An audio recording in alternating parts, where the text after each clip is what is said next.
omahe sampean berarti nang dhuwuring gunung. Nggih. Ini sampean sampai sini tadi gelundung dari gunung berarti. Enggak. Lah katanya omahe gunung. Pakai motor. Oh, pakai motor. Nggih. Alfi kok ngacung duluan, kok angkat tangan duluan, pengen apa? Pengen sarung. Pengen Sama pengen Rizal. apa? Sama pengen Rizal. Sama pengen apa? Rizal sama doa apa? Oh, pengen ridho. Minta doa apa itu ujiannya bisa nilai 100. Amin. Alfi, emang sekarang kamu lagi ujian? Nggih. Sekolahnya ten pundi sayang? Min 3 Ponorogo. Min 3 Ponorogo. Ujiannya berapa hari? Kok ngitung dulu? Sekarang udah dapat berapa hari ujiannya? 5. Udah 5 hari, ya tak doain nilainya bagus. Tapi harus belajar. Nggih. Kelas berapa Alfi? Kelas 3. Kelas 3. Nggih. Alfi kesini sama siapa? Ayah. Ibu juga ikut? Mboten. Ten pundi ibu? Kerja. Loh, ibu kerja ten pundi? Taiwan. Oh, ibu kerja ten Taiwan. Alfi sama ayah. Nggih. Alfi punya kakak enggak? Mboten. Adik? Mboten. Ya mboten, wong ibumu tidak di rumah kok. Ya nanti ibumu ketemu sama Abah. Abah insya Allah nanti tanggal 28 mau ngaji di Taichung di Taiwan. Jadi akhir bulan ini nanti Abah ke Taiwan. Dari Taiwan langsung sambung ke Hong Kong. Dari Hong Kong Jakarta terus Bali. Terus pokoknya bolang. Ibumu namanya siapa? Namanya ibumu siapa? Ibumu yang di Taiwan itu loh namanya siapa? Namanya sinten? Siapa? Okriyanti. Okriyanti. Ya iso tak golekane. Okriyanti, ibuke Alfi. Alfi, sekarang misalnya ini ibumu lagi nonton, kamu pengen ngomong apa sama ibunya yang di Taiwan? Ini nonton kok ibumu. Ayo ngomong. Bu. Aku cinta ibu. Pengennya ibu di Taiwan terus apa pengennya ibu pulang? Pulang. Segera apa nanti-nanti? Segera. Nah kalau belum dapat duit gimana? Ya udah berapa ya? Udah pada 2 tahun loh. Udah berapa nggak pulang? 2 tahun. 2 tahun nggak pulang ya? Enggak. Ya udah nggak apa-apa. Alfi cita-citanya pengen jadi apa nanti? Hafidzah. Hafidhah?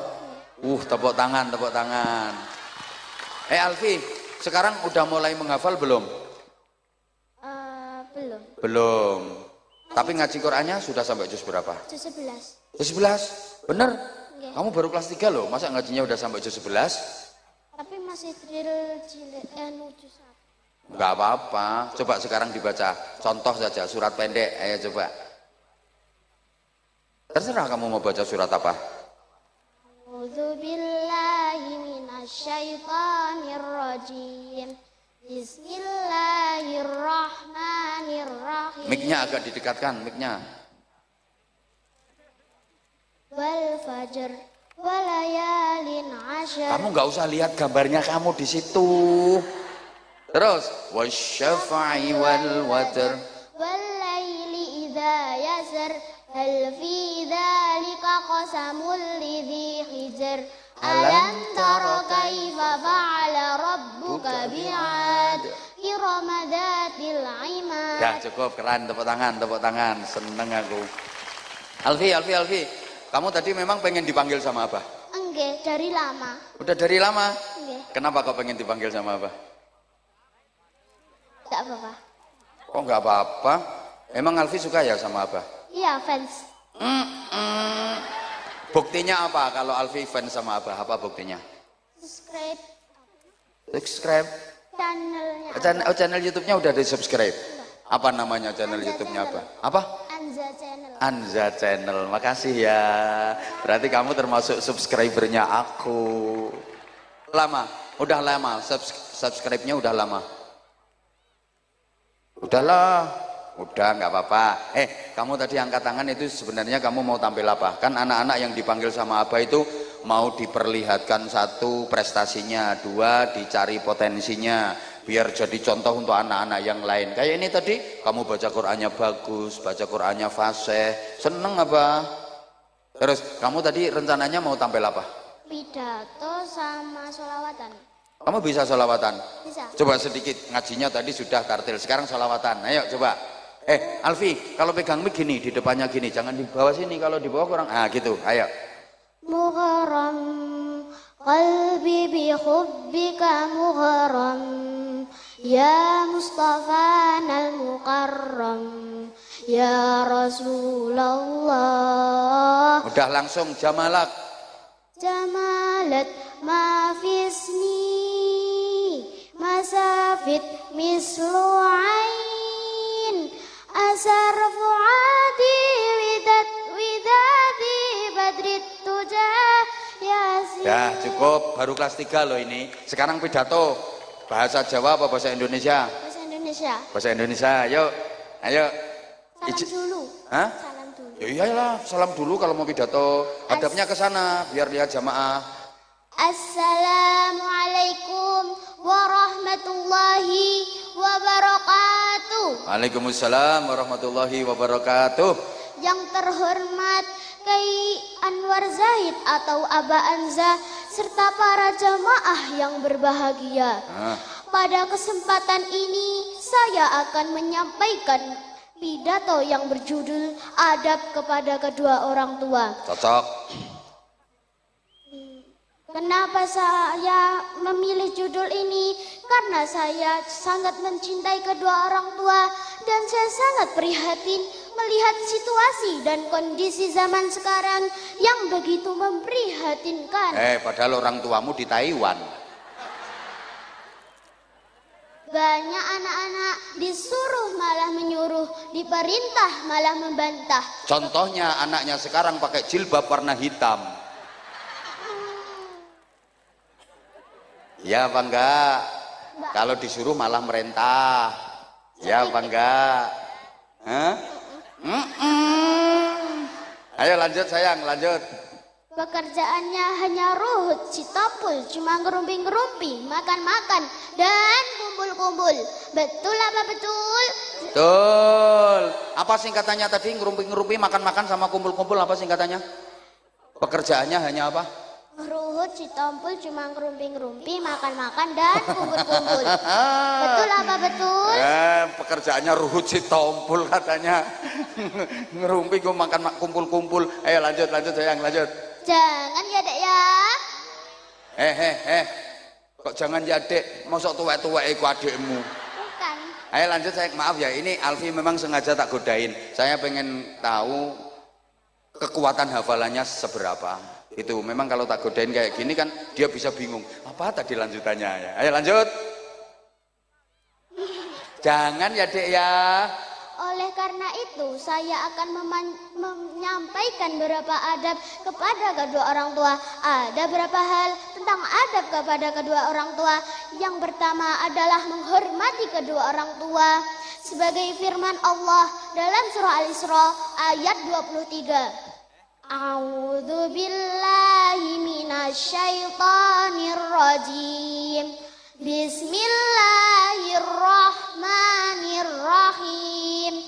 Wa qadha rabbuka alla ta'budu illa huwa bil walidaini ihsana. Alfi, illa iyahu, nggih. Hati-hati kalau baca ayat Al-Qur'an. Kayak tadi kamu maksudnya mau ngomong sebagaimana firman Allah, tapi kelewatan sebagai firman Allah. Ayo diulang, sebagaimana firman Allah, ayo. Sebagaimana firman Allah dalam surah Al-Isra ayat 23. A'udzubillah, diulang. A'udzubillahi minasyaitonir rajim. Bismillahirrahmanirrahim. Wa qadha rabbuka alla ta'budu illa huwa illa iyyahu wa bil walidaini ihsana.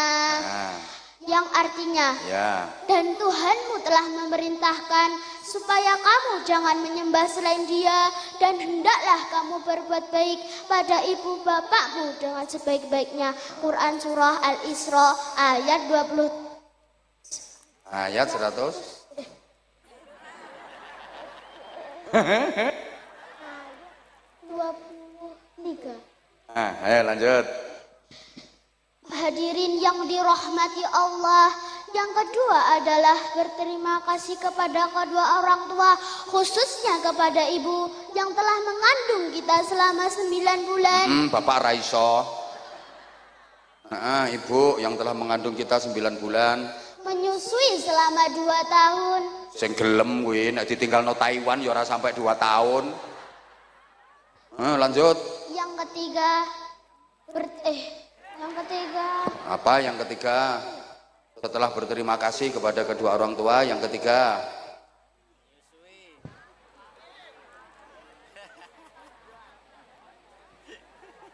Yang ketiga, kalau kita mau menjadi anak yang salih-salihah, maka kita harus selalu berbakti kepada kedua orang tua. Karena Rasulullah SAW bersabda, ad-du'a asyiratul mu'minin. Doa itu pedangnya orang-orang mukmin. Ya, cukup sekian, ditutup. Cukup sekian yang dapat saya sampaikan. Ada pantonya apa enggak? Enggak ya, ditutup. Cukup sekian yang dapat saya sampaikan. Billahi taufik wal hidayah wal inayah. Wassalamualaikum warahmatullahi wabarakatuh. Waalaikumsalam warahmatullahi wabarakatuh. Tepuk tangan. Wah, ini mentalnya udah bagus, hafalannya lumayan bagus. Terus belajar ya nak ya? Nggih. Belajar terus. Kamu mau hadiah sarung? Mau. Sarungnya cap apa? Mangga. Kamu kok tahu sarung cap mangga, tahunya dari mana? Sering nonton. Oh, sering nonton. Ini tak kasih yang spesial yang ada fotonya Abah Anza series. Ya, buat Alfi. Lihat itu ada fotonya Abah enggak? Baliknya. Ada. Nah, comel. Maksudnya cowok melas. Itu batik keren, bagus, bisa dipakai cowok, bisa dipakai cewek. Ayo kamu promo sarung mangga, bisa enggak? Ayo. Sarung mangga, ayo. Sarung mangga, sarungnya Abah Anja. Kalau nggak pakai sarung mangga, nggak bahaya dah. Bahaya kalau nggak pakai sarung mangga. Ya udah, kamu biasanya kalau berangkat sekolah disangoni berapa? 50. Soalnya pakai kartu ID card. Oh, pakai kartu ID card. Satu hari 50.000. Ya enggak, buat seminggu. Oh, 50 buat seminggu. Ya udah, tak kasih 500. Opo 500. Lo katanya tadi bagus. Hah? Apa? Tadi katanya bagus. Yo, aku ngelem kamu. Tak kasih buat sebulan. Kalau buat sebulan berarti berapa?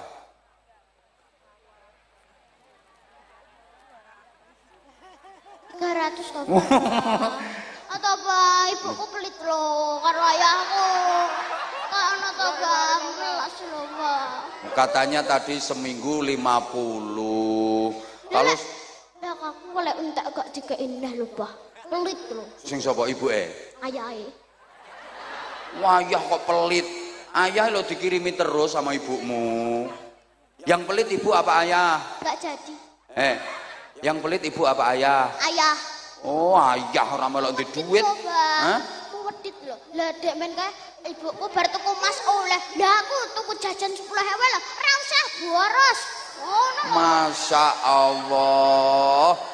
Kayak jenenge sapa ayah? Jenenge sapa ayahe? Rusman Aji Mahfud. Oh, Rusman. Aja ngono Pak Rusman, ngesake iki bocah pintere kaya ngene kok. Wek. Wong ibuke wae lek tumbas emas oleh. Masa anake tumbas jajane ra oleh. Masa ngono ayahe. Nggih lho. Masya Allah, padahal iku pinter, cantik padahal. Oh, ayahe iki. Ya wis kene.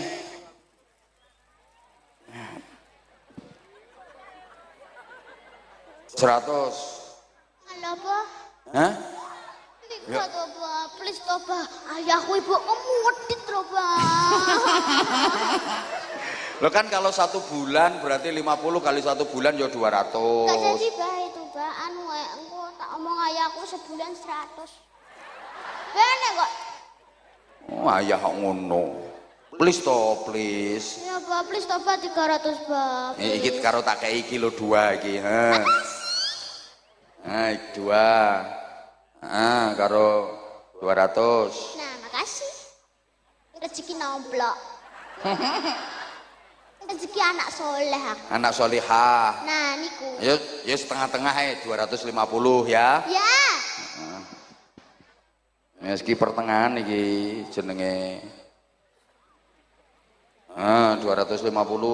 Makasih, semoga rezekinya lancar. Amin. Panjang umur. Amin. Tambahi lagi. Tambahi 20 mau enggak? Mau. Ini tambahi 20. Yes. Loh 300 karek kurang 30 engko njaluk Pak Rusman kae. Coba pelit wong.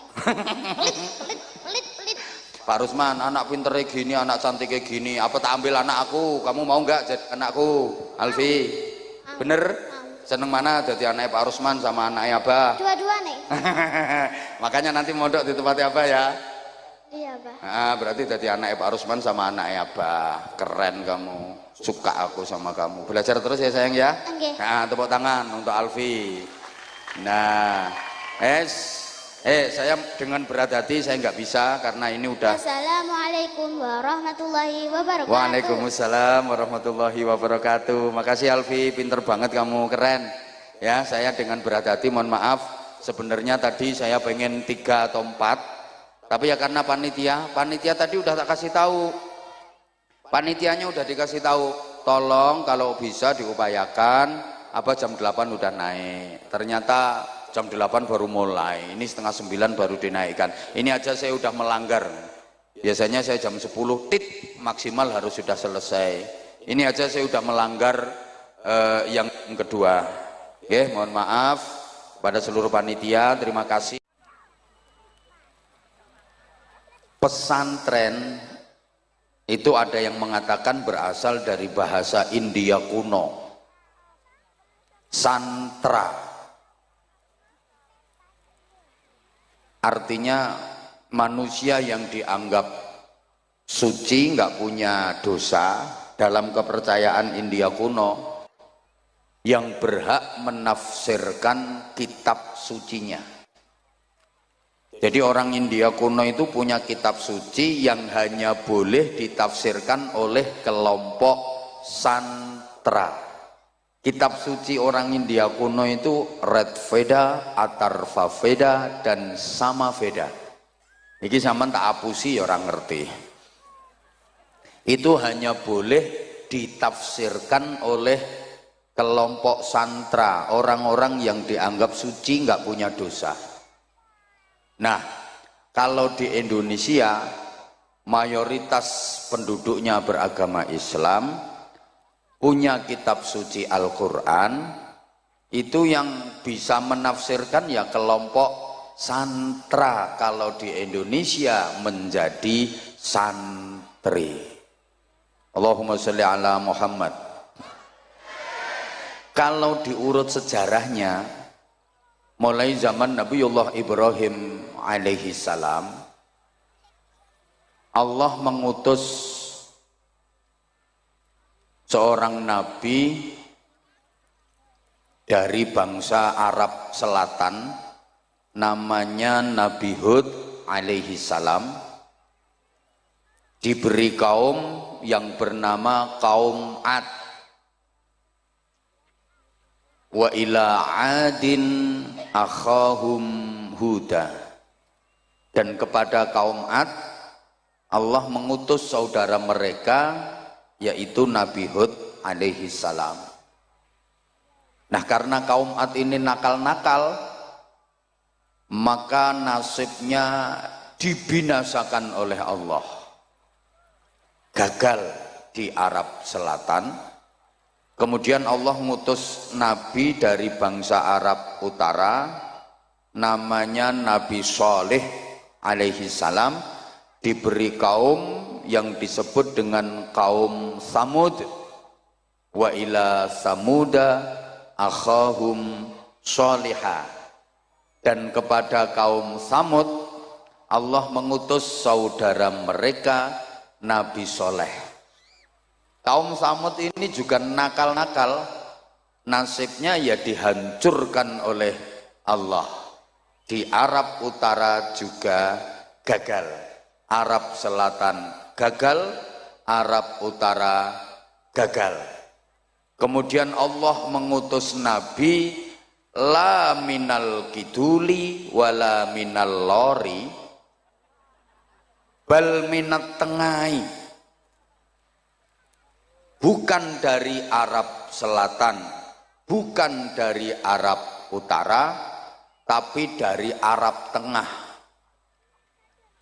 Dipilihkan dari suku yang terkenal paling fasih lesannya, paling gagah tubuhnya, paling ganteng wajahnya. Nabi itu adalah Ibrahim alaihi salam. Dan diingat Bapak Ibu para jamaah, semua nabi-nabi setelah Ibrahim alaihi salam itu adalah dzurriyyahnya, keturunannya Nabi Ibrahim. Makanya Nabi Ibrahim dijuluki Abul Anbiya, bapaknya para nabi. Jadi semua nabi sesudah Nabi Ibrahim itu keturunannya Nabi Ibrahim. Nabi Ibrahim itu fasih lesannya, gagah tubuhnya, ganteng wajahnya. Dan semua keturunan dari Nabi Ibrahim yang jadi nabi itu ganteng semua. Ma arsalallahu nabiyyan illa wa hasanal wajhi. Allah tidak mengutus seorang nabi pun kecuali berwajah ganteng. Semua nabi itu ganteng-ganteng semua. Nah, sekarang kalau al ulama warasatul anbiya, para ulama itu pewarisnya para nabi, sampeyan diteni. Kiai-kiai niku rata-rata ganteng-ganteng.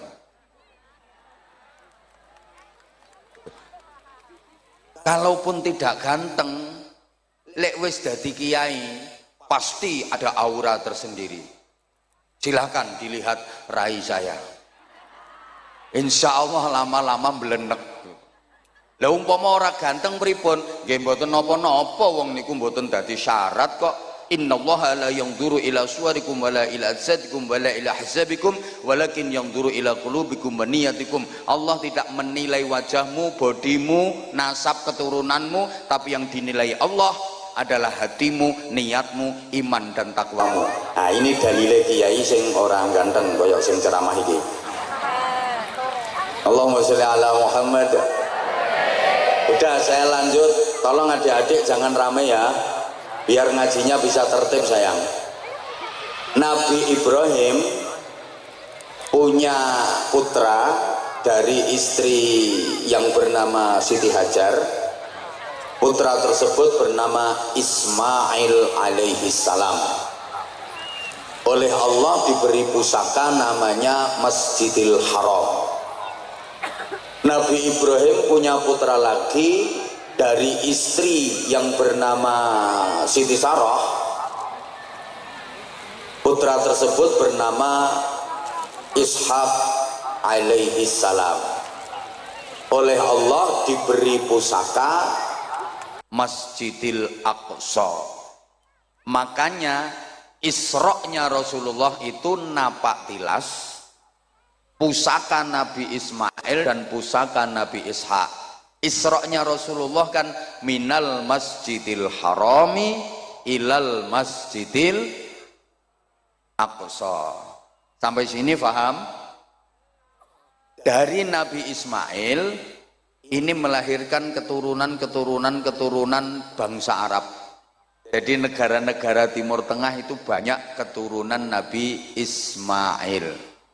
Nabi Ishak punya anak namanya Yakub alaihi salam, dari Nabi Yakub ini yang melahirkan bangsa Israel. Bangsa Israel ini bangsa wong pinter, bahkan gudangnya Nabi itu Bani Israel. Rata-rata Nabi itu berasal dari Bani Israel. Cuma memang serakah, bukan hanya soal ekonomi saja, sampai soal Nabi saja mereka itu nggak mau menerima Nabi yang bukan keturunan Bani Israel. Maka sampai sekarang pun mereka tidak mau mengakui Rasulullah Muhammad SAW, karena Nabi Muhammad bukan keturunan Bani Israel, tapi Nabi Muhammad berasal dari keturunan Nabi Ismail.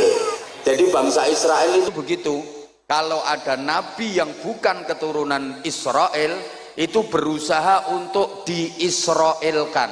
Contoh Nabi Ayub alaihi salam. Nabi Ayub itu nabinya bangsa Eropa, tepatnya di negara Yordania. Nah, akhirnya Nabi Ayub ini diambil cucu menantu sama Nabi Yusuf, dinikahkan dengan Siti Sarah, cucunya Nabi Yusuf. Setelah dinikahkan dengan Siti Sarah, Nabi Ayub diboyong ke Israel, maka bangsa Eropa kelangan Nabi. Tapi lumayan, wis tahu duwe Nabi, senajan akhirnya kelangan, tapi kan wis tahu duwe Nabi. Daripada Indonesia ini setiap ada Nabi pasti palsu. Saiki ngaku Nabi, rong dino kas tangkep polisi.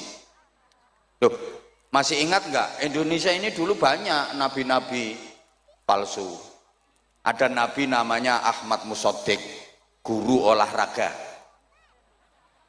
Katanya ditemui malaikat Jibril itu di Bogor. Ngapain malaikat Jibril kelayapan sampai Bogor? Ada nabi lagi namanya Suyuti, tukang cukur. Indonesia ini luar biasa. Di Malang ada nabi namanya Yusman Roy, itu yang mengajarkan sholat boleh diterjemah. Jadi kalau takbiratul ihram bukan Allahu Akbar tapi Allah Maha Besar. Nah, kena wong Betawi ya Allah gede banget. Kena wong Ponorogo Allah gedene ram. Nek Bojonegoro ya Gusti Allah gawedi. Nek wong Madura Allah Maha Jeraja tak iya. Di Jombang juga pernah ada nabi namanya Jari. Pokoknya Indonesia ini Masya Allah, setiap ada nabi mesti palsu. Allahumma sholli ala Muhammad. Ini adik-adiknya kok masih rame ya? Kalau adik-adik aja rame nggak pantas, apalagi yang kawak-kawak. Ya, di pengajian kok misalnya maaf-maaf ngobrol sendiri sama temennya atau main HP, itu rasa-rasanya kok kurang pantas. Apalagi di panggung. Kalau di panggung izin Kiai, tepuk tangan nggak apa-apa. Kan kalau di panggung itu jadi pusat perhatian, di syuting, akhirnya nanti komennya netizen itu kadang-kadang ngeri. Itu di panggung kok main HP sendiri.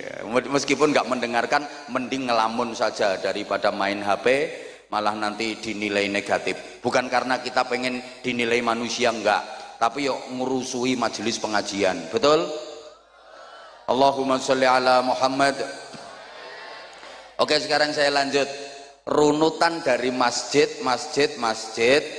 Tadi Nabi Ismail diberi Masjidil Haram, Nabi Ishak diberi Masjidil Aqsa. Ringkes biar nggak kepanjangan karena saya mau pindah. Sampai kepada Nabi kita Muhammad Shallallahu Alaihi Wasallam. Rasulullah hijrah dari Mekah ke Madinah, sampai perbatasan beliau membangun masjid yang kemudian masjid itu dikenal dengan nama Masjid Quba. Itu adalah masjid yang pertama kali dibangun dalam sejarah Islam. Mudah-mudahan seluruh jamaah yang ikhlas mengikuti majelis mulia malam hari ini bisa ziarah ke Masjid Quba.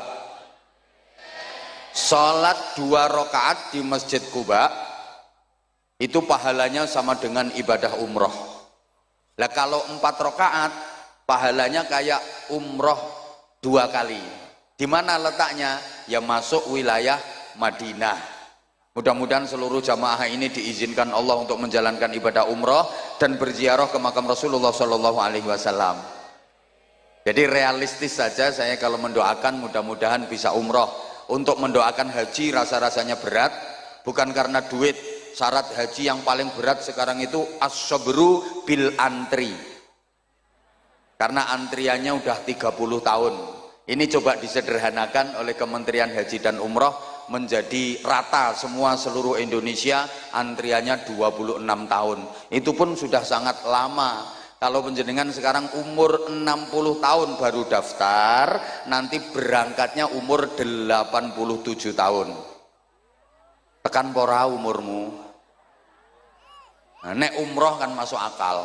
Allahumma sholli ala Muhammad. Nah, Masjid Quba itu masjid yang menjadi kebiasaan Rasulullah untuk bermalam minggu. Jadi Rasulullah itu punya kebiasaan malam mingguan. Tapi malam mingguannya Rasulullah Sabtu sore berangkat dari rumah menuju Masjid Quba. Imma masyian wa imma raqiban. Kadang-kadang jalan kaki, kadang-kadang berkendara. Dari rumah Rasulullah sudah wudhu, sampai Masjid Quba enggak batal wudhunya, kemudian sholat di situ.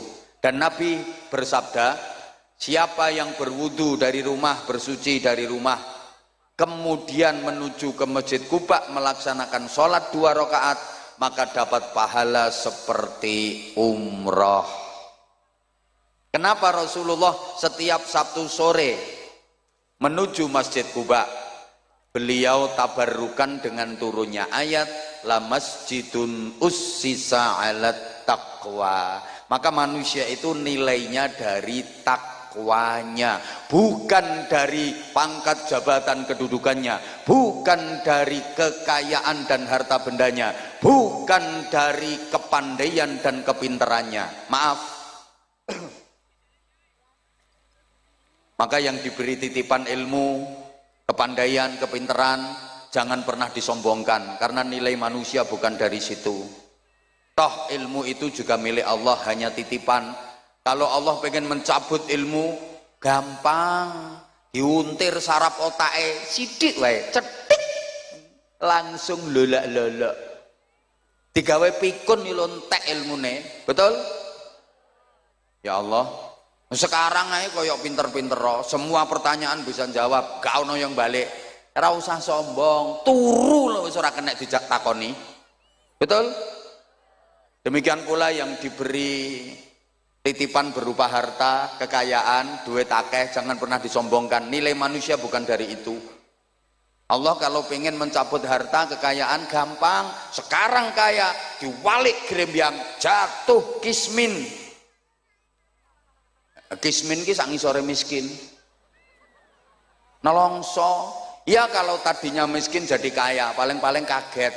Nah kalau tadinya kaya jadi miskin, stres. Gini apa enggak? Ya Allah, ini didengerin apa enggak ya? Pangkat, jabatan, kedudukan juga titipan Allah, enggak usah disombong-sombongkan. Allah menilai manusia bukan dari di dunia ini kamu pangkatnya apa, jabatannya apa, enggak. Pangkat jabatan ada habisnya kok, pensiun entek, kadang-kadang belum pensiun ada, belum purna aja udah selesai pangkatnya, betul? Nah, kadang ada di titipi pangkatnya sombongin, nek melakukan degek-degek, kesenggol siti nesu-nesu, jangan macam-macam saudara sama saya. Saudara nggak tahu siapa saya, lo lali jenenge dewe. Padahal pangkatnya opo, wakil RT.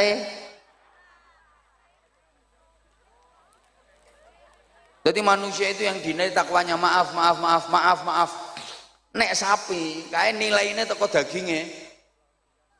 Semakin akeh dagingnya, semakin gede, semakin lemu, semakin larang. Sing lemu langsung mereng-mereng lungguhe. Kuwi nek sapi.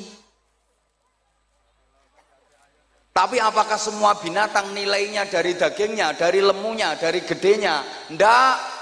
Nyatane ono kok manuk cilik ungkil-ungkil nilainya harganya lebih mahal daripada sapi sing gede.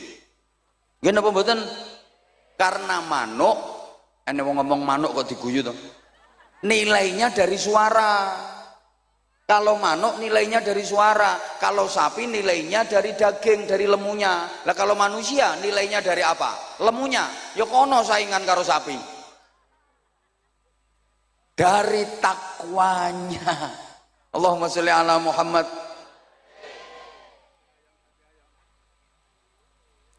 Masuk ke jantung kota Madinah, Rasulullah langsung nyari tempat yang strategis untuk membangun masjid. Yang masjid itu sekarang kita kenal dengan nama Masjid Nabawi di Madinatil Munawwarah. Bapak Ibu para jamaah, setelah selesai membangun masjid, Rasulullah menentukan tempat yang istimewa dengan sabdanya, ma baina baiti wa mimbari raudhatun min riyadil jannah. Tempat antara rumahku sampai dengan mimbarku adalah taman di antara taman-taman surga. Tempat itu sekarang dikenal dengan nama Raudhah, yang menjadi tujuan nomor satu siapapun yang ziarah ke Madinah, siapapun yang ke Masjid Nabawi, target utama nomor satu mesti pengen ke Raudhah. Yang sekarang untuk bisa masuk Raudhah itu nggak sembarangan, harus antri dan pakai tasreh. Kalau nggak ada tasreh atau izin masuk, nggak bisa masuk. Kenapa tempat itu begitu istimewa? Ya karena Rasulullah saja menyebut itu adalah taman surga. Sholat, zikir, berdoa, iktikaf di situ sama dengan berada di taman surga. Masya Allah, rebutan mereka. Nah, kenapa tempat itu yang dinamakan taman surga? Kok bukan semua bangunan Masjid Nabawi disebut taman surga semua? Kok hanya tempat itu yang ukurannya kurang lebih 28 kali 16 meter, kurang lebih, saya sendiri nggak sempat meteri. Kenapa hanya tempat itu yang disebut taman surga? Kok enggak seluruh bangunan masjid disebut taman surga? Karena di tempat itulah Rasulullah mendirikan pondok pesantren. Di tempat itu Rasulullah mengajar sahabat-sahabatnya, mendidik murid-muridnya. Jadi pondok pesantren itu mulai zaman Rasulullah sudah ada. Ini modelmu kok kaya ora percaya ngono diomongi. Halo?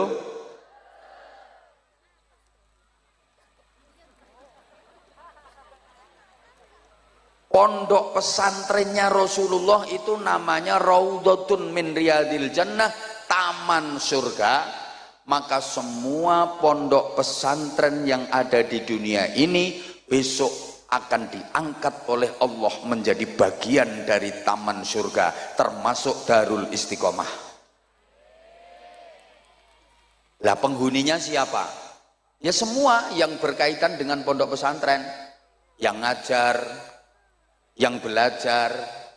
Jadi ya kiainya, bunyainya, ustadz-ustadzahnya, pengurus-pengurusnya, santri-santrinya, sak wali santrine mlebu swarga.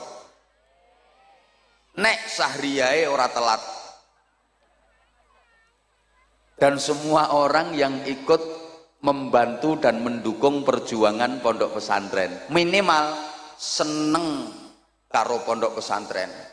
Soalnya ngapunten kadang-kadang ana wong iki nanggone lingkungane iki ana pondok pesantren, wis ora melu nyumbang, ora ndukung, ora ndongakne, malah ngrusui. Wonten napa mboten? Ora usah kaget. Sandinge sumur, sandinge jeding, sumur jeding untuk bersih-bersih. Sandinge kuwi mesti ana peceren, ora usah kaget. Halo? Perjuangannya Kanjeng Nabi yo dirusui Abu Jahal, Abu Lahab. Mboten usah kaget. Sampeyan lek berjuang terus wonten penghalang, ana aral, ana rintangan, wis niku gandengane. Allahumma sholli ala Muhammad. Nah, Bapak Ibu para jamaah rahimakumullah, santrine Kanjeng Nabi niku nggih kathah saking tebih-tebih.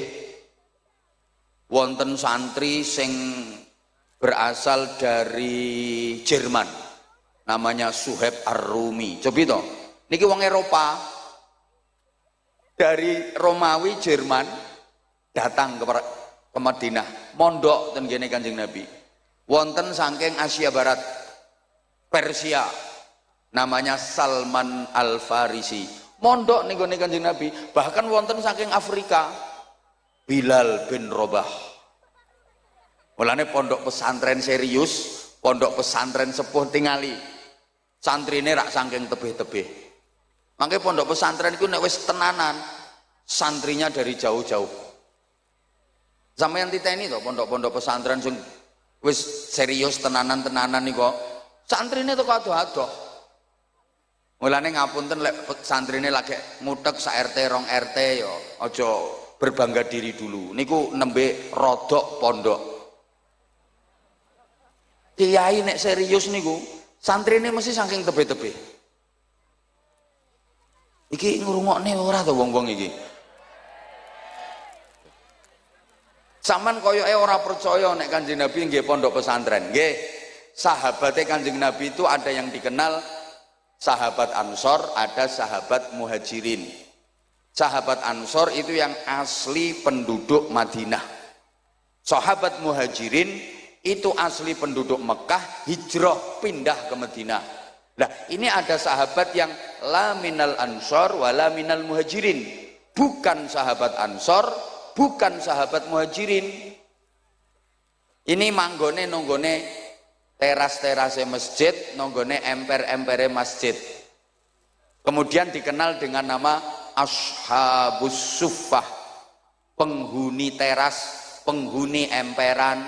Terus kali Kanjeng Nabi didamelaken godak-godakan, manggene ten mriku wis ana pondok-pondok godakan. Tinggalnya di situ, mondok di situ. Kepala pondok pesantrennya namanya Abdurrahman bin Sakhr yang kita kenal dengan nama Abu Hurairah. Allahumma sholli ala Muhammad. Nah, Rasulullah mengasuh pondok pesantren bersama dengan istrinya yang bernama Sayyidah Aisyah bintu Abu Bakrin Siddiq radhiyallahu anhu. Di antara istri-istri Rasulullah yang diajak ngasuh pesantren niku Sayyidah Aisyah. Makanya Kanjeng Nabi dawuh, sepeninggal Sayyidah Khadijah wafat, Kanjeng Nabi dawuh, inna ahabban nisa ilayya Aisyah wa inna ahabbar rijal ilayya abuha. Wanita yang paling aku cintai di dunia ini adalah Aisyah. Sedang laki-laki yang paling aku cintai di dunia ini adalah ayahnya Aisyah, Abu Bakar Siddiq. Kenapa istri Rasulullah yang paling dicintai Sayyidah Aisyah? Apa karena beliau cantik? Ternyata bukan. Bukan karena beliau cantik. Memang Sayyidah Aisyah itu cantiknya luar biasa. Sampai Rasulullah manggilnya itu mesra banget. Ya Humaira, wahai yang cantik putih kemerah-merahan. Kalau di sini kayak mana ya Aisyah itu ya? Cantiknya ya. Izin dan ini ya kesempatan saya ya pas gini tok ini dan. Kayak penceng yo ngacung. Masa Aisyah ngono enggak? Saya itu. Nggak ada, ini tambah lemu ini. Nggak ada. Saking cantiknya.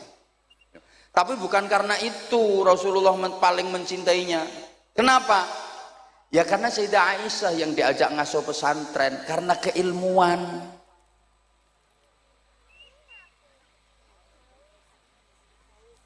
Rasulullah mengajar sahabat.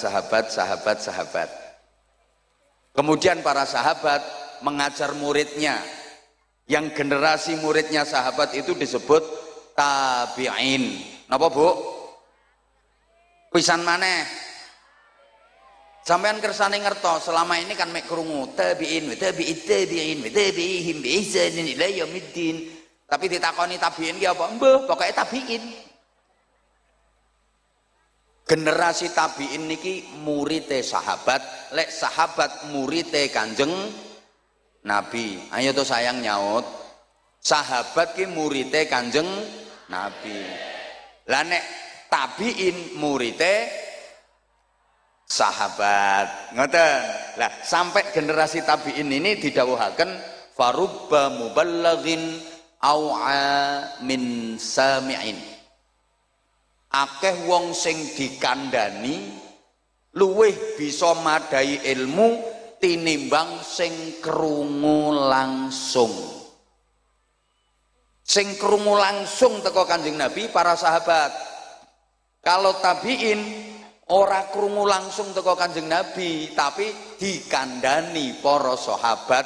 Banyak generasi tabi'in yang lebih bisa menampung ilmu dibanding para sahabat. Makanya kalau kita teliti Bapak Ibu para jamaah, khususnya ustadz dan ustadzah, disiplin-disiplin keilmuan dalam Islam itu banyak yang lahirnya pada generasi tabi'in. Kayak ilmu tafsir, ilmu usul fikih, ilmu nahwu, itu lahirnya pada masa tabi'in. Zaman sahabat belum ada. Sampean pernah dengar Sayyidina Abu Bakar Siddiq bahas nahwu misalnya, Sayyidina Umar bin Khattab bahas sorob? Tidak ada. Allahumma sholli ala Muhammad. Jadi disiplin-disiplin keilmuan berkembang pesat, melahirkan berbagai macam disiplin ilmu itu pada generasi tabi'in. Nuwun sewu. Makanya biasanya pondok pesantren akan mengalami masa keemasan itu di generasi ketiga, cucu. Saat ini Darul Istiqomah kan baru generasi kedua, betul? Astagfirullah orang nyauti. Pendirine sampun sedo. Saat ini namanya generasi kedua, belum masa keemasan Istiqomah, Darul Istiqomah. Harus tetap optimis. Biasanya nanti puncaknya pada generasi ketiga. Putra-putrane beliau-beliau.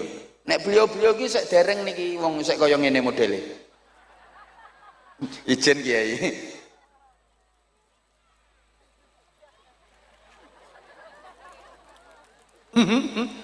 Lho, nggih. Ukurane generasi ketiga. Tapi yang ngono, kalau generasi ketiga ini kok tidak mampu mengembangkan dan tidak dikaderisasi dan regenerasi dengan baik, mengalami masa kehancuran. Nggih, nyuwun sewu radi ngatos-atos para pimpinan dari pondok pesantren. Jadi pertaruhannya nanti pada generasi ketiga. Bahkan banyak yang terjadi perpecahan di pondok-pondok pesantren itu juga pada generasi ketiga. Masa ning ngene pondok pesantren ana perpecahan? Piye? Kadung rukun ya ora kaya rukune pondok pesantren. Kadung pecohan ya ora kaya pecohane pondok pesantren.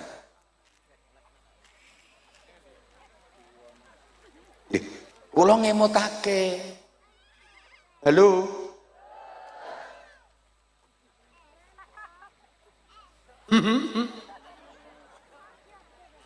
Lenggih niki pun kathah kejadian pada generasi ketiga pondok pesantren mengalami masa kejayaan, mengalami masa keemasan. Tapi juga banyak pada generasi ketiga itu pondok pesantren mengalami masa kehancuran. Artinya kehancuran itu ya entek santrine, hanya tinggal nama. Loh, saya tidak memeden-medeni, enggak. Tapi bagaimana para sahabat mendidik murid-muridnya tabi'in menjadi generasi-generasi hebat, sehingga ini bisa dijadikan ukuran. Seorang guru disebut sukses kalau bisa mempunyai murid yang kapasitas dan reputasinya melebihi gurunya. Allahumma sholli ala Muhammad.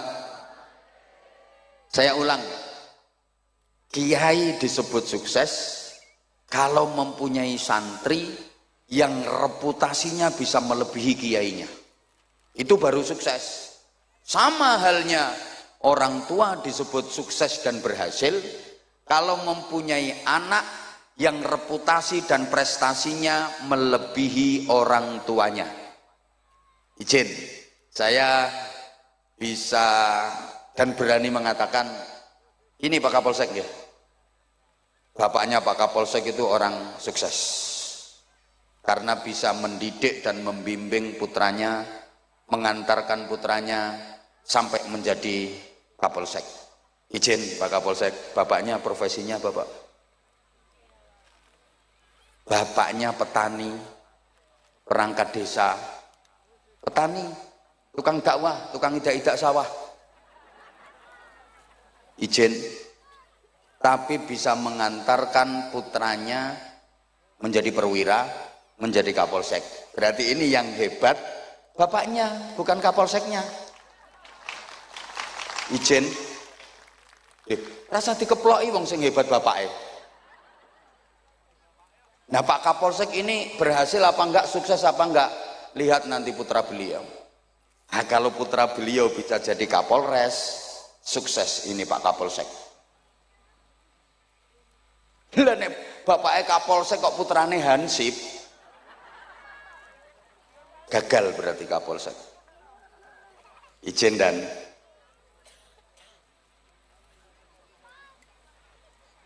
sama Pak Dan Ramil juga begitu. Yang hebat itu bukan Dan Ramilnya, ayah beliau.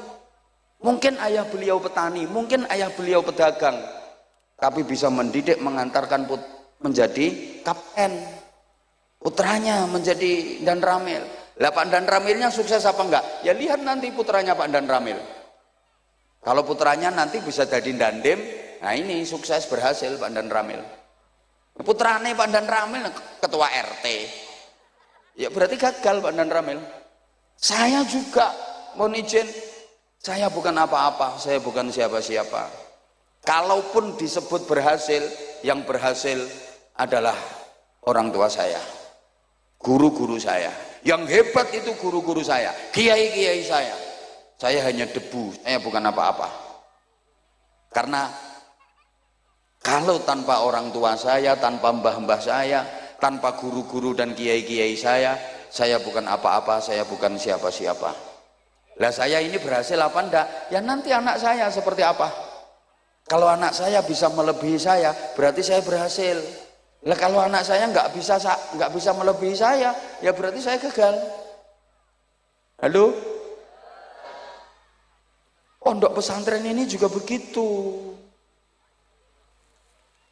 Akan berhasil ketika bertambah dekade tambah berkembang, tambah dekade tambah berkembang, makin manfaat makin barokah. Bukan hanya dari segi kuantitas, santrinya tambah banyak, itu juga belum bisa dijadikan ukuran. Tapi yang terpenting justru adalah kualitas. Serius iki bahasane iki. Halo. Wes selesai, ringkes, turun. Tadi dari Nabi Ismail, Nabi Ishak sampai ke Rasulullah, sahabat, tabiin, turun sampai ke Indonesia, sampai ke Ponorogo, sampai Balong. Masuk ke Indonesia ini dibawa oleh para aulia, para ulama sekitar abad ke-14 pasca runtuhnya kerajaan Majapahit. Jadi Bapak Ibu para jamaah, dibanding negara-negara lain di dunia ini, Islam masuk ke Indonesia itu agak telat, abad ke-14. Ini secara pergerakan ya, kalau secara individu di abad ke-12 sudah ada, tapi secara pergerakan baru pada abad ke-14. Padahal Islam sudah merambah ke wilayah lain di dunia ini di akhir abad ke-6 dan di awal-awal abad ke-7. Islam sudah masuk Spanyol.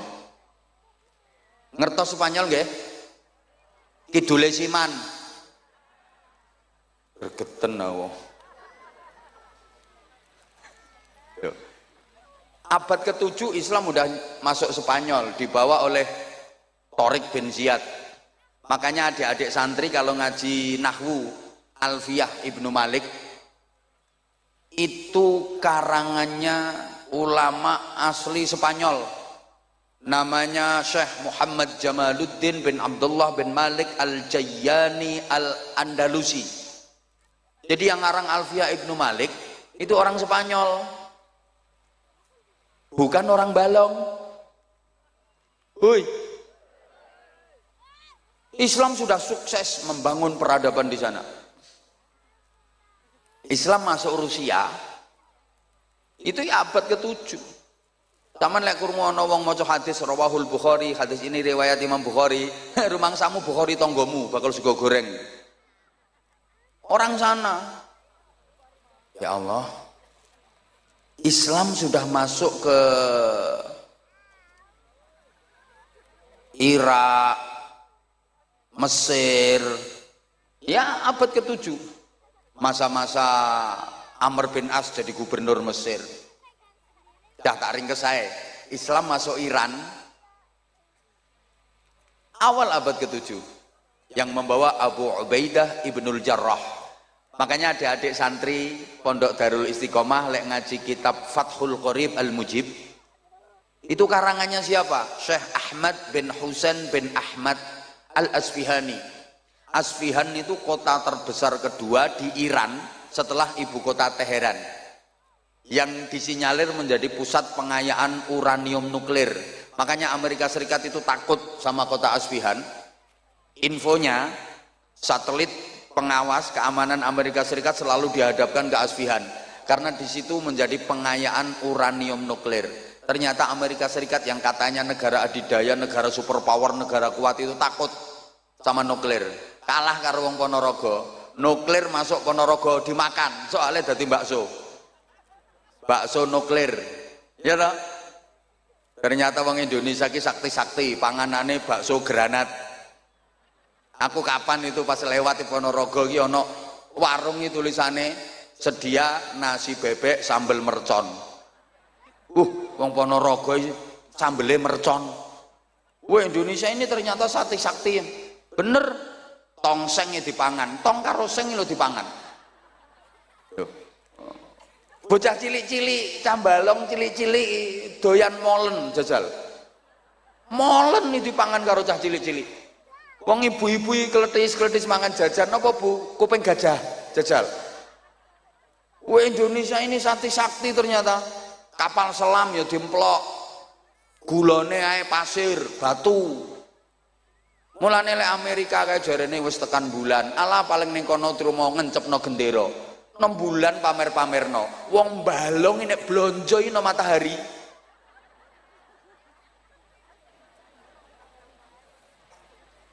Ya ora kobong kok. Ya Allah ya Karim. Wes. Jadi Islam masuk ke Indonesia abad ke-14 itu dibawa oleh para wali terus sampai masa penjajahan. Nah, ini nanti bagaimana peran ulama, kiai, santri dan pondok pesantren untuk Republik tercinta ini. Pada masa penjajahan, mohon izin Pak dan Ramil, Pak Kapolsek, yang menggelorakan semangat patriotisme untuk melawan kolonialisme. Aduh, kakean isme ini jelas bingung. Muga-muga sing tak omongi paham. Soalnya ketoke sing tak omongi iki wonge ayu-ayu tapi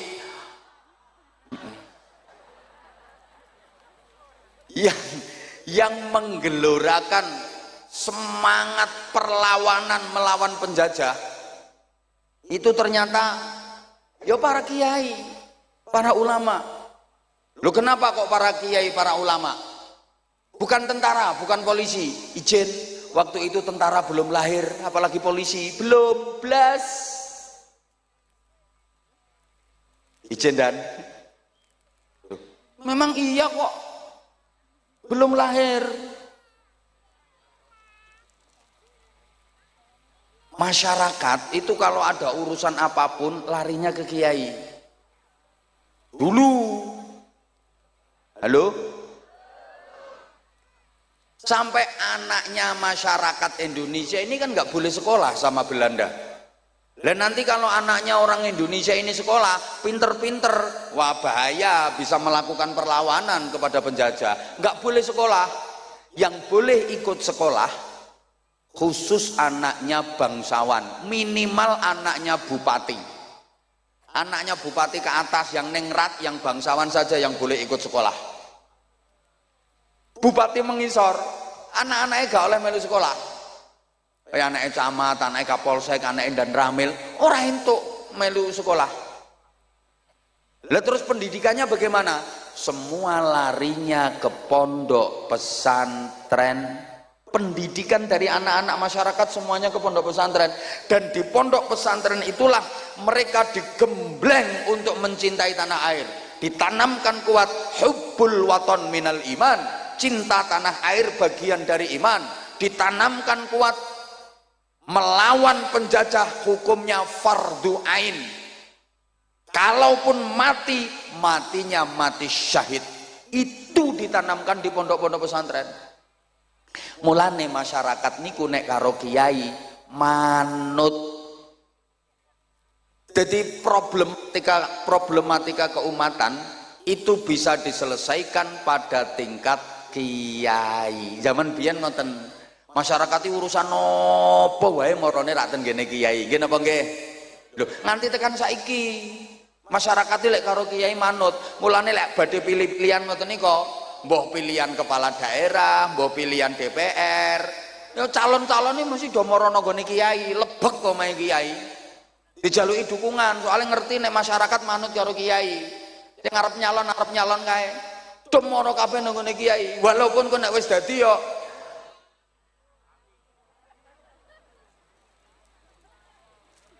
masyarakat ngoten kok. Anak nakal yo maro kiai. Yai nyuwun berkah, anak kula nakal yai nyuwun berkah, kene didongani karo kiai, alhamdulillah waras nakale. No yai bojo kula meteng tuwa pun 11 wulan kok dereng lahir-lahir to yai, mara kiai njaluk suwuk pendobolan. Terima dikai ngombe banyu, kon ngombe karo gebyurna wetenge bojomu, ya procot lahir kok. Ngono, yai utang kula kathah yai. Gek niki wayahe ditagih. Kula nyuwun tulung kersane mboten ditagih. Kersane sing kula utangi niku mboten nagih. Wis iki wacake ayat kursi. Mangke lek pas man dzalladzi yashfa'u 'indahu wiwaca sing dawa baru illa biizni. Kae kok metenteng kae ketoke utange akeh arep praktek kae.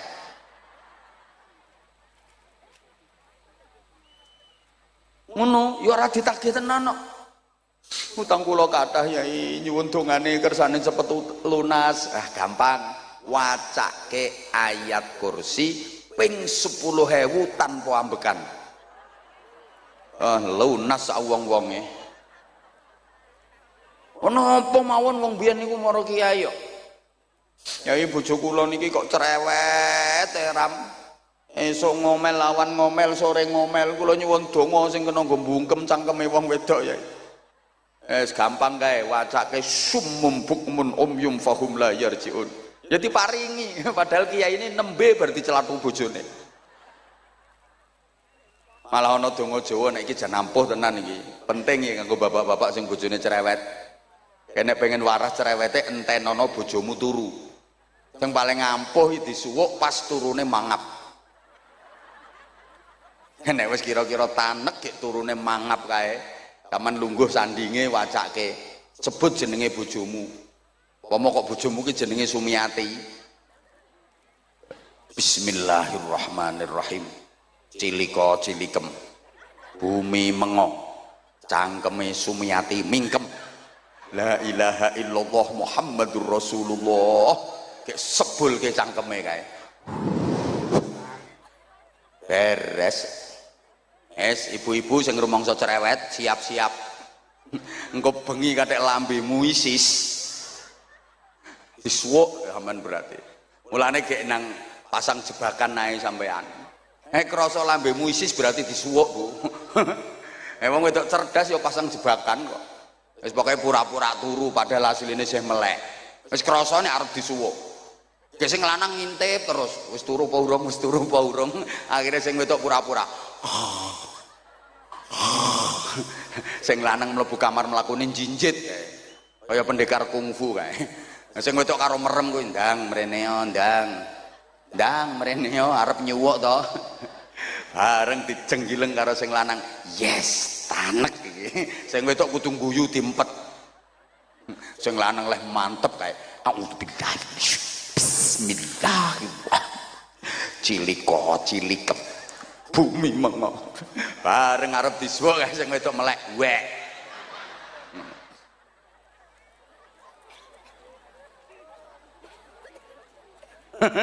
Lho, biyen ngono kok. Apa-apa maro kiai biyen. Makanya kiai itu menjadi solusi dari semua problem keumatan sehingga bisa menggerakkan masyarakat untuk melakukan perlawanan melawan penjajahan. Allahumma sholli ala Muhammad. Nah wis. Terus orang melu nyumbang ra usah cerewet. Membuat wis tau wis rungokke. Membuat mbuh ra direken kok. Pergerakan di Indonesia ini simbolnya dua. Satu, masjid.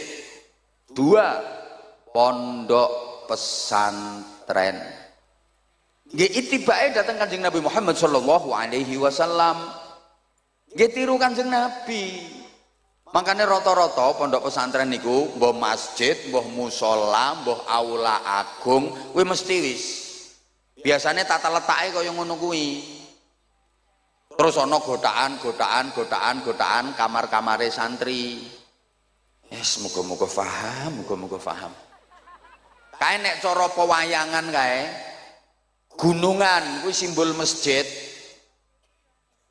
Nggo ngumbah, nggo resik-resik, nggo ndidik, nggo gembleng.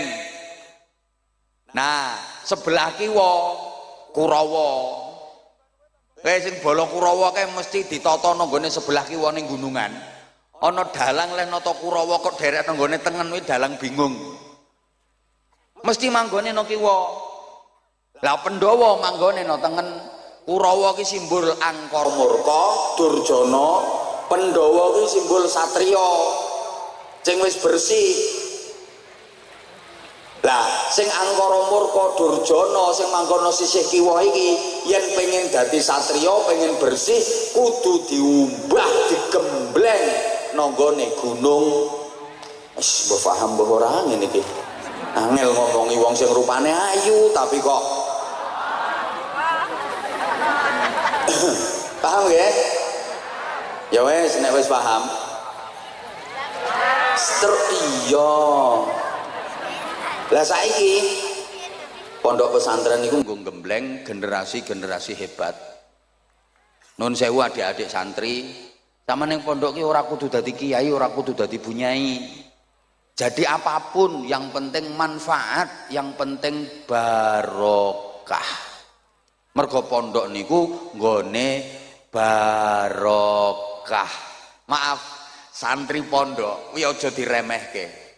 Senajan ketoke morot modal dan rata-rata tau gudiken. Ketoke sarungan klumbrak-klumbruk, rang romesi, iki saiki ketok ganteng-gantengan perkara enek acara. Nah, coba lek pas bendinane kae. Rang romesi. Tapi jangan diremehkan. Kenapa? Soale ilmune santri niku sanate nyambung ngantos Kanjeng Nabi. Ilmune santri no pondok niku tetesan ilmune Kanjeng Nabi, aja diremehke.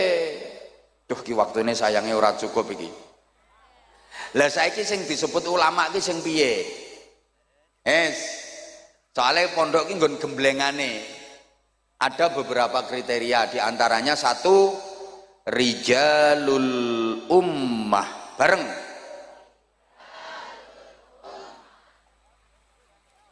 Community leader. Bareng. Kok community lemper? Mimpin masyarakat. Nun sewu. Jadi kiai niku mboten namung mimpin santri, tapi ya mimpin umat, mimpin masyarakat. Nah, mimpin masyarakat kuwi luweh angel tinimbang mimpin santri. Nek mimpin santri gampang. Santri pondok pesantren walaupun jumlahnya ribuan bahkan puluhan ribu mesti manut kalih kiyaine. Kiyaine merentah ngetan, puluhan ribu santri ngetan kabeh. Kiyaine merentah ngalor, ribuan santri ngalor kabeh. Ora ana sing wani bantah karena di pesantren itu ada lembaga tertinggi yang paling ditakuti oleh semua santri, namanya Departemen Kualat. Mulane tempat pendidikan akhlak, pendidikan karakter ini nggone pondok pesantren. Ngomong santri iki gampang kok. Tapi ngomong masyarakat, mimpin masyarakat angel. Jangankan ribuan, sepurane mimpin wong desa napa niki desane? Mimpin wong Sumberjo 10 iki lho angele ra karuan, apa meneh wayah pilkada kae. Karo kiyaine dijak, "Sok, pilihan milih calon kae ya." Niki wong 10 iki sing 7 malah ngomong ngene, "Ngapunten Mbah Yai, pun angsal ndunduman keng mriko kok." Leres angel. Mulane dalam ngomong masyarakat niku menerapkan niku cara tembang lirir kae cah angon. Dadi duwe sifat angon. Angon itu kan ngemong. Bu. Ngemong angon itu mengetutkan. Apa ya mengetutkan itu? Mengintili. Angon niku manggone nang ngarepe apa nang mburine? Wong angon iki nang ngarepe sing dingon apa nang mburine? Ten mburine mengetutkan. Kaya angon wedhus, endi wedhuse mau ya? Angon wedhus iki mesti manggone nang mburine wedhus. Nek wedhuse mlakune wis bener apik, jarke tutke wae. Lah engko lek bandang-bandang baru ditariki ngono kuwi. Lah nek manggone nang ngarepe wedhus ora angon kuwi, blantik. Gelem ora gelem wedhus ditarik, diseret kae nganti melet-melet kae, tekek gulune ora peduli. Mulane sampean lek milih pemimpin kuwi milih pemimpin sing iso angon, aja pemimpin blantik. Iso ketekek gulumu melet-melet. Allahumma sholli ala Muhammad. Saged dipahami nggih? Halo. Mergo angon, maka teori yang dipakai itu ngetutno senengane masyarakat kuwi apa? Ora langsung diberantas habis. Senengane masyarakat kuwi apa? Lah engko disisipi nilai-nilai Islam. Masyarakat kok senengane kesenian. Oke, dakwahnya lewat kesenian, diselingi disisipi nilai-nilai agama. Wong Ponorogo senengane reog, dakwah Islam lewat media reog. Senengane wayang, mendakwahkan agama melalui media wayang. Engko lakon pewayangane disisipi nilai-nilai agama. Senengane gending-gending, tembang-tembang, ciptakan gending-gending yang di situ kalimat-kalimatnya mengandung filosofi agama. Mulane ono gending-gending gereh, cublek-cublek, gundul-gundul, seluku-seluku, turi-turi. Makanya berhasil kalau penjenengan jeli gaya penyebaran Islam yang dilakukan oleh para wali jauh lebih sukses dibanding dengan penjajah. Penjajah di Indonesia ini kan bukan hanya menjajah ekonomi, tapi juga menjajah akidah. Mereka juga menyebarkan agama, tapi agama yang ditawarkan oleh penjajah tidak laku. Yang sukses besar adalah Islam yang diperjuangkan oleh para aulia dan para ulama. Soalnya gayane ngetutke kuwi. Kadang-kadang leh mulang ini ku sederhana. Nun sewu cobi. Kanjeng Sunan Derajat iki ndawuhi masyarakat mosok kok arep kalah karo kodhok.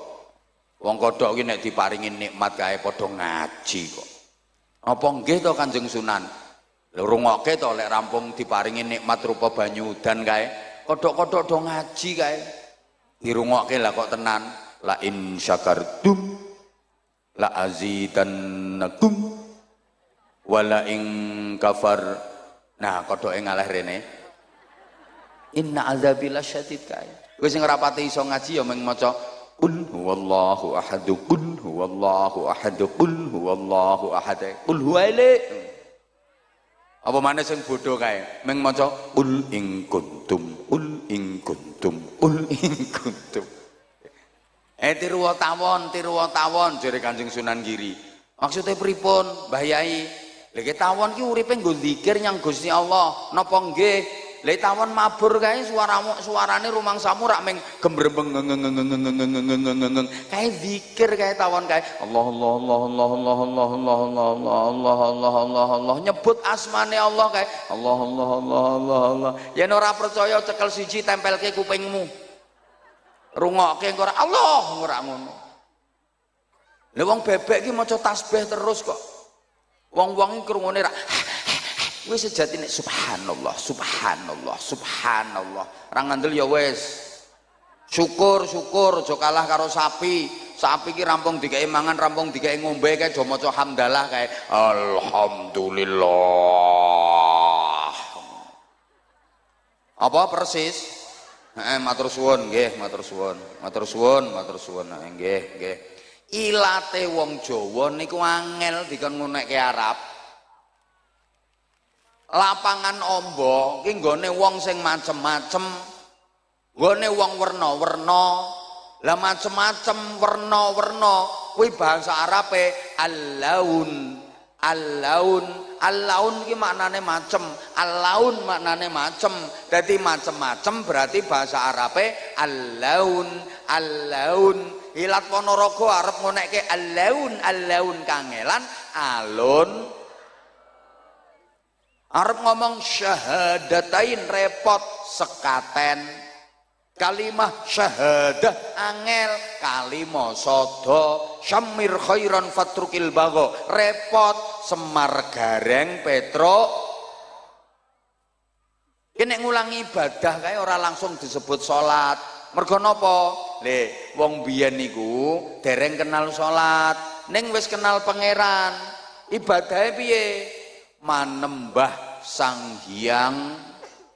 Nek ngarani iki manembah Sang Hyang, mula kae urung diarani salat, diarani sembah yang leh manembah manggone ndi sanggar pamujan, mula kae ora disebut musala ning disebut langgar. Cerdase wong biyen. Nek arep mlebu desa ki mesti ana gapurane kae. Lho gapura ki supaya warga desa kuwi guyub rukun jadi pemaaf bukan pendendam. Wong gapura ki asline bahasa Arab ghafura, pemaaf. Nah ilate sampean arep ngomong ghafura metode angel, gapura. Understand? Paham karepmu ora paham karepmu. Nomor loro ditirokke. Rijaluddin bareng. Spiritual leader bareng. Kok isinya serwal melungker gitu ya. Jadi harus mempunyai daya spirit, kekuatan spirit. Nuwun sewu Kiai Nahuri, Kiai Zainal Arifin, Kiai Muhammad Ghufron, nuwun sewu panjenengan yen nerusake amanah saking muassis pendiri, neruske pondok, neruske mulang niku gampang. Neruske dari segi keilmuan niku gampang. Sing angel niku bagaimana mewarisi istiqomahnya, mewarisi perjuangannya, mewarisi kesabarannya, mewarisi zuhudnya, mewarisi wirainya, mewarisi ikhlasnya. Itu sing angel. Kalau hanya mewarisi keilmuan, transfers of knowledge gampang. Saiki pengen pinter gampang kok. Gampang, orang angel mau saiki pengen pinter. Kitab pirang-pirang, Fathul WhatsApp, Raudhatul Facebook, Kifayatul Instagram, Nihayatul TikTok. Bahkan ada ilmu yang mencakup semua disiplin ilmu, namanya ilmu Googleologi. Kalau hanya sekedar pengen pinter, nuwun sewu, budal mondok, nonggone pondok sing tenanan, orang usah suwe-suwe, 7 tahun ngono. Mesti iso maca kitab, insyaallah ngalim wisan. Kalau hanya sekedar berilmu. Wis to, budal nonggone pondok, pondok sing tenanan, ora pondok-pondokan. Ngaji sing tenanan 7 tahun, insyaallah wis ngalim sampean, iso ngaji wisan. Kalau hanya sekedar berilmu. Tapi mboten cukup niku. Harus ada sesuatu yang bisa melahirkan al-hikmah wal barokah bareng wal sepisan maneh wal. Nah itu adanya di pondok pesantren dan itu kekuatan dan daya spirit. Mulane nuwun sewu kiai mbiyen niku nek mulang dibanding karo guru-guru saiki kalah. Dibanding karo dosen-dosen apa maneh sing wis S3, S4, S7, S14. Oh kiai-kiai mbiyen kalah. Kiai mbiyen niku mboten enten sing gadah gelar akademis. Kula kok dereng kepireng kiai-kiai zaman mbiyen kok enten doktor, IR, terus mburine MSI, MPDI, MHI, MM, MH, SH, terakhir BH. Ora ono. Gayane mulang itu kadang mboten penak dibanding karo ustaz-ustaz saiki kalah. Wong donga ora patek fasih kok. Allahumma inna nasaluka salamatan fiddin wa ngafiyatan fil jasad. Iya ada tampil ngilmi wa barokah tampil rezeki tobatan qoblal maut rokematan ngindal maut. Saiki kan fasih-fasih. Ustaz-ustaz saiki Rabbana atina fid dunya hasanah wa fil akhirati hasanah. Lah muni kok ambek intil-intile merotoli kae. Lho kadang mulangi ora cetha kok. Gek kitabe wis mblobor. Sasane iki wis mblobor, kitab lawas nganggo kacamata kandel kae. Mulang santrine kae.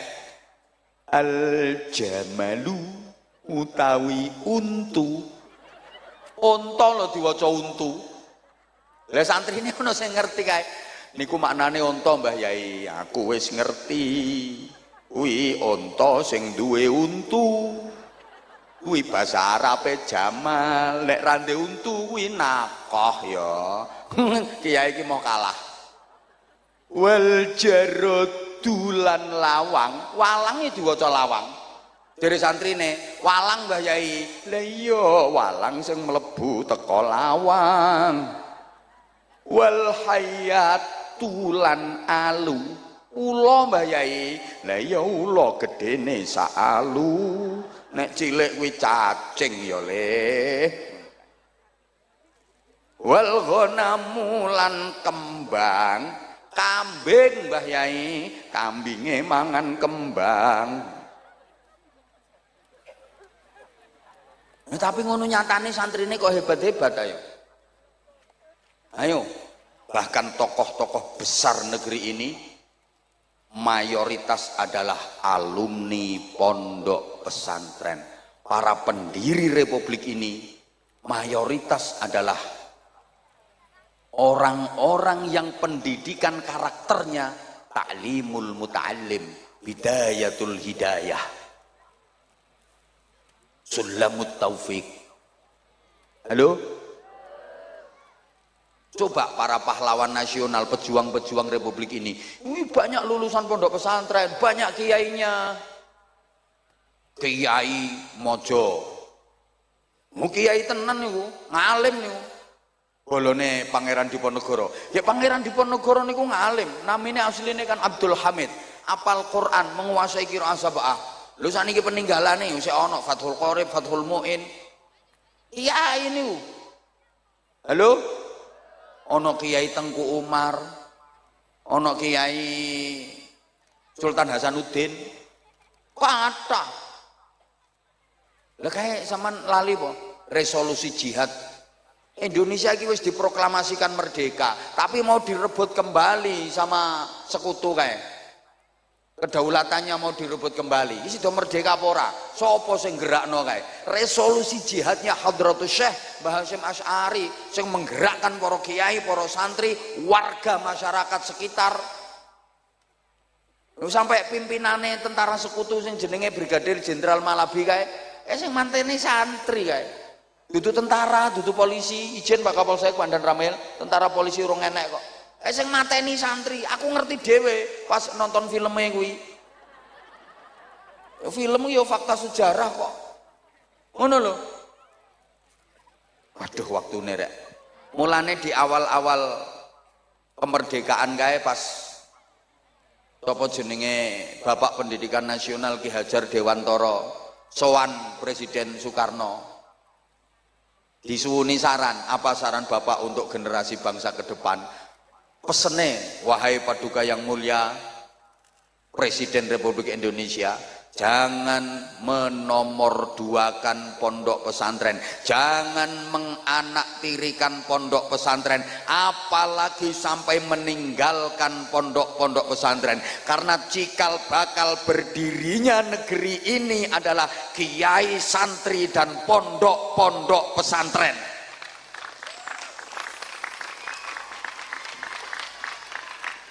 Pondok pesantren melahirkan kemerdekaan, kemerdekaan baru melahirkan sekolahan sampai perguruan tinggi. Maka nenek diurut sekolahan, perguruan tinggi, putune pondok pesantren.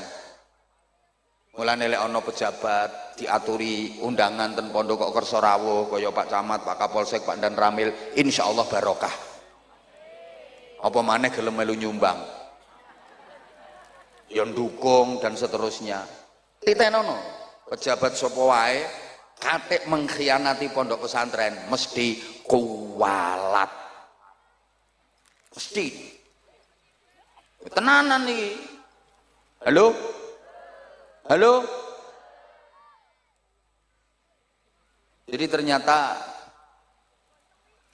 pendidikan asli Indonesia yang sampai sekarang masih lestari ya pondok-pondok pesantren. Maka mudah-mudahan keberadaan Darul Islam